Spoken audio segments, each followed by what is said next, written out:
সুপ্রিয় দর্শক, আসসালামু আলাইকুম। আপনাদের সবাইকে স্বাগত জানাচ্ছি এখনকার আলোচনায়। আপনাদের সঙ্গে আছি আমি সিরাজুল ইসলাম। দর্শক, ইরান গত রাতে জর্দানে মার্কিন ঘাঁটিতে আবার হামলা চালিয়েছে। এদিকে সৌদি আরব এবং আমেরিকা ইরান সমর্থিত প্রতিরোধকামী সংগঠনের উপরে হামলা চালিয়েছে। সৌদি আরব অভিযোগ করেছে ইরাক থেকে তাদের তেল ক্ষেত্রের উপর হামলা চালানো হয়েছে।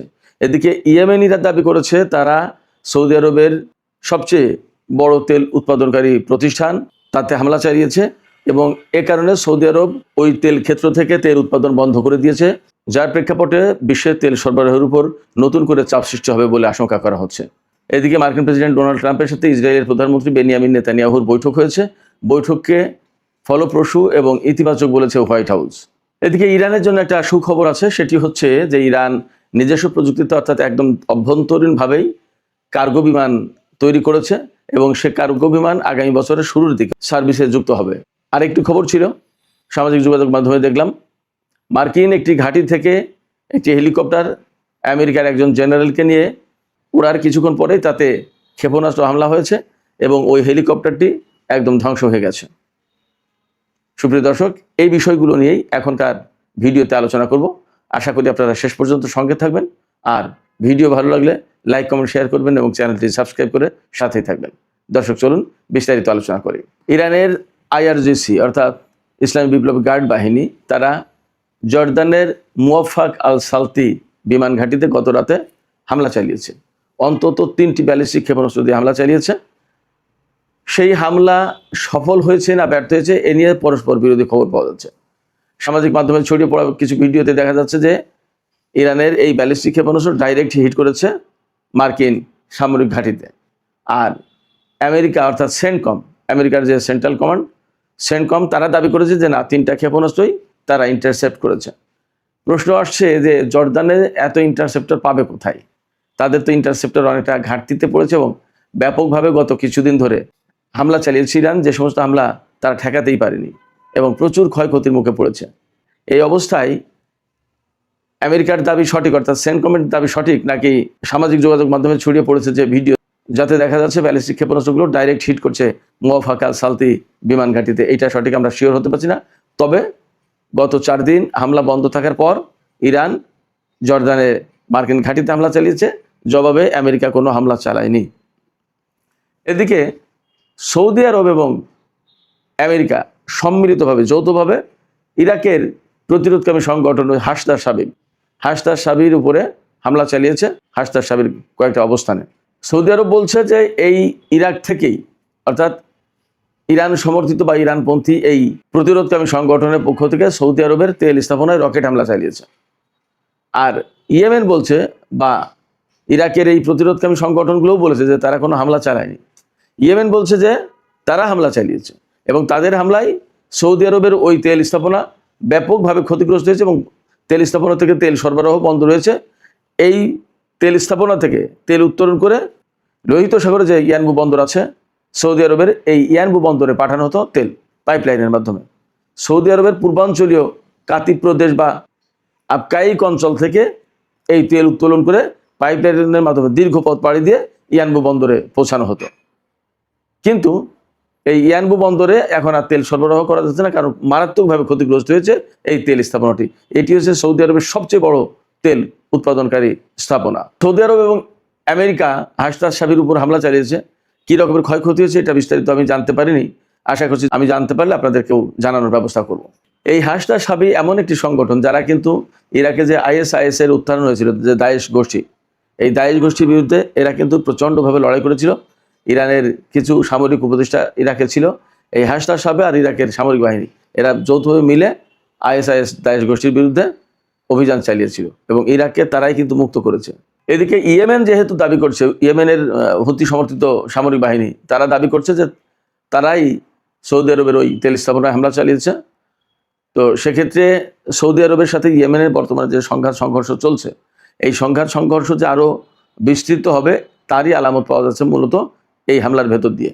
আর ইয়ানবু বন্দরে যেহেতু এই তেল স্থাপনা তেল সরবরাহ বন্ধ করে দিল, সেক্ষেত্রে আন্তর্জাতিক বাজারে বা তেলের বাজারে একটা নেতিবাচক প্রভাব পড়বে আরও, সেটা মোটামুটি ধারণা করা যাচ্ছে বা আশঙ্কা করা যাচ্ছে।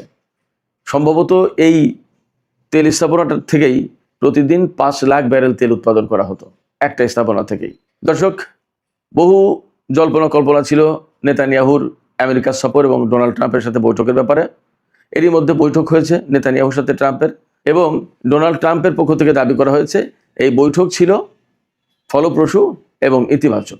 তিনি তার ট্রুথ সোশ্যালে শেয়ার করা পোস্টে নেতানিয়াহুর সাথে বৈঠকের ছবি প্রকাশ করেছেন এবং সেখানে লিখেছেন যে বৈঠক ফলপ্রসূ এবং ইতিবাচক ছিল। আর নেতানিয়াহু বলেছে ডোনাল্ড ট্রাম্পের সাথে তার এই পর্যন্ত যত বৈঠক হয়েছে তার ভেতরে গতকালের এই বৈঠক ছিল সেরা বৈঠক। ডোনাল্ড ট্রাম্প বলেছেন অনেক গুরুত্বপূর্ণ বিষয় নিয়ে আলোচনা হয়েছে। জানি না আমরা কি নিয়ে আলোচনা হয়েছে সেটা এখনো প্রকাশ করা হয়নি, তবে অনেকেরই ধারণা তো এমন ছিল, বা আমরাও অনেকেই এভাবেই ভাবছিলাম যে ডোনাল্ড ট্রাম্পের সাথে নেতানিয়াহুর এই বৈঠক হবে এবং সেখানে নেতানিয়াহু ডোনাল্ড ট্রাম্পকে ইরানের বিরুদ্ধে চূড়ান্ত অভিযান বা চূড়ান্ত হামলার জন্য তিনি হয়তো চাপাচাপি করবেন বা উস্কানি দেবেন। জানি না কি হয়েছে, তবে ডোনাল্ড ট্রাম্প গতকাল যা বলেছিলেন তিনি যদি তাতে স্থির থাকেন তাহলে হয়তো আমেরিকা ইরানের বিরুদ্ধে হামলায় আর জড়াবে না। গতকাল জর্দানে হামলা করার পর, ইরান যে হামলা করেছে তারপর আমেরিকা কিন্তু কোনো জবাব দেয়নি। আসলে আমরা একটু অপেক্ষা করি, পরিস্থিতি আসলে কোন দিকে যায় দেখি, এখনই চূড়ান্ত কথা বলা যাচ্ছে না। আরেকটি গুরুত্বপূর্ণ খবর আছে, এটা ইরানের জন্য সুখবর বটে। ইরান বেশ কিছুদিন মানে গত কয়েক বছর ধরে চেষ্টা করছিল কার্গো বিমান তৈরি করার নিজেরা অভ্যন্তরীণভাবে। এই কার্গো বিমান তারা তৈরি করে ফেলেছে এবং সেটা পরীক্ষা নিরীক্ষার একেবারে চূড়ান্ত পর্যায়ে রয়েছে। আশা করা হচ্ছে যে আগামী বছরের প্রথম দিকে এই বিমান সার্ভিসে যুক্ত হবে। আগামী বছর প্রথম বলতে দুটো সময়ের যে কোনো একটা হতে পারে, একটা হচ্ছে ফার্সি বছর আর একটা হচ্ছে ইংরেজি বছর। জানুয়ারিতে নতুন বছর শুরু হবে খ্রিস্টীয় যে ক্যালেন্ডার সেই অনুযায়ী, আর ফার্সি বছর শুরু হয় 21শে মার্চ থেকে। তো 21শে মার্চ হোক আর 1 জানুয়ারি হোক, এই কয়েক মাস পরেই মোটামুটি ইরানের এই বিমান সার্ভিসে চলে আসবে এমনটাই জানা যাচ্ছে। এই কার্গো বিমান 6 টন পণ্য পরিবহন করতে পারবে এবং একবার জ্বালানি ভরে 3900 কিলোমিটার পথ পাড়ি দিতে পারে। এই বিমানটার নাম রাখা হয়েছে সিমর্গ। এই বিমানে ব্যবহার করা হয়েছে 2500 হর্স পাওয়ারের 2টি ইঞ্জিন। ইরানে এয়ার সাপোর্টের যে সীমাবদ্ধতা ছিল বা ঘাটতি ছিল, এই বিমান সার্ভিসে আসার পরে সেই ঘাটতি দূর হবে বলে আশা করা হচ্ছে। একক কোনো কোম্পানি এই বিমান তৈরি করেনি, ইরানের বেশ কয়েকটি কোম্পানি সম্মিলিতভাবে এই বিমান নির্মাণ করেছে। সবচেয়ে বড় ব্যাপার হচ্ছে বহু বছর ধরে, অর্থাৎ ইসলামী বিপ্লবের পর থেকেই ইরান কঠোর নিষেধাজ্ঞার মধ্যে রয়েছে। এই কঠোর নিষেধাজ্ঞার মধ্যে থাকার পরেও আমরা দেখতে পাচ্ছি ইরান এই যে বিমান খাত, বিভিন্ন খাতে যে বিরাট বিরাট সফলতা অর্জন করছে, এটা কিন্তু ইরানের দৃঢ় মানসিকতার পরিচয়।